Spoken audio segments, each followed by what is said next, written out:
A lot of therapists, hypnotherapists, a lot of people doing regression struggle when it comes to finding out what we would call an ISC, which would be initial sensitizing event. Okay? But I truly believe that we've developed a process here that will make it very, very easy for people to find out the answer to these questions really, really quickly in the clinic. So what I'd like you to imagine for me is that this represents the subconscious mind. And basically what we're looking at is a hard drive, just like on a computer.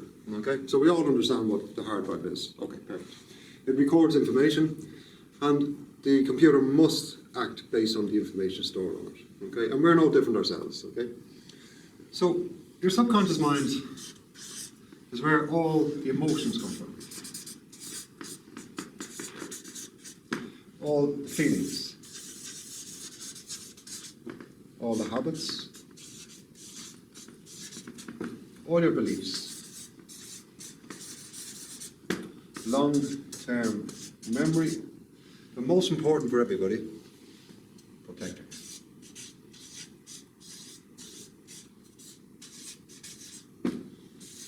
Okay, so based on the components of the subconscious mind, it's very, very important and interesting to understand this bit, that the first 7 years of our life, basically called the imprint stage. It's the blueprint of who we're going to be in the future.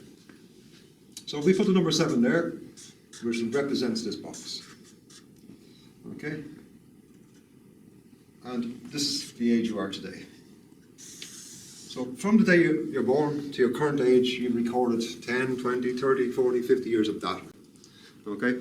And again, if you look back before the first 7 years, this is a time where there's no conscious mind, there's no conscious involvement, there's no rational thinking. We're purely emotions, feelings, but most of all, protection. So I'm going to show you how our protector protects us in a good way, first of all. So if you imagine a 3-year-old burns his finger off a fireplace, a tree. Well, the subconscious mind takes that as a dangerous situation that you'd need to be protecting yourself from in the future. Does that make sense? Okay. So say the child gets a big fright, and what the subconscious mind says is, well, the anxiety and the panic I produced in that situation, I'm going to use that in the future if ever that 3-year-old in the future is in a similar situation. Does that make sense? Okay. So let's say the 3-year-old is now 10, and he's out in the garden shed, he's playing with matches, and he's messing, and the curtains go up on fire. So the moment he realises he's not in control of the situation, the panic he felt at 3 is now reproduced at 10. It's bridged from 3 to 10. Does that make sense? Okay. Imagine now at 20 years of age, he's at home, he's making chips, and the chip pan goes off fire in the kitchen. But the panic he felt at 3 and 10 is now reproduced at 20. And so on.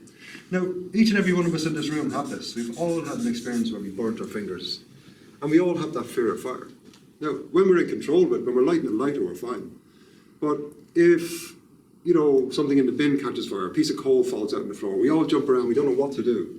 Picking up the shovel, we're sort of very uncomfortable with the situation.